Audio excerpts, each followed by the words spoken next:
Hello.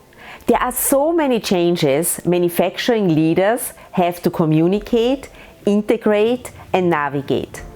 This is far from being an easy feat, especially when experiencing a lot of resistance from the people around you.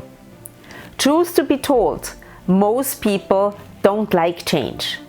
Over the past 20 years, I have coached people at different levels in manufacturing companies, and one thing always stood out. Many managers or supervisors provide specific instructions and closely supervise the tasks. The attention is more on completing tasks rather than on the people, creating co-dependency. This means that people won't move unless you tell them to. Sound familiar? There are many different leadership styles, but the one that is often used is the directive leadership style.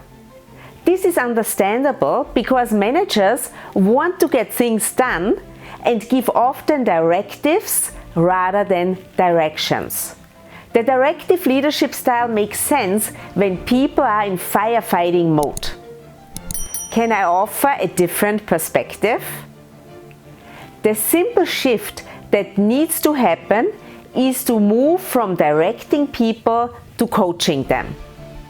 The coaching leadership style is very effective, and here are 3 of the main benefits. Number 1, shift of focus.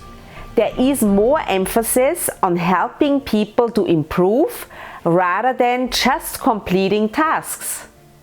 Number 2, better engagement. Making use of open-ended questions instead of statements is better because it encourages the other person to think. Remember, the brain is like a muscle. If you don't use it, you lose it.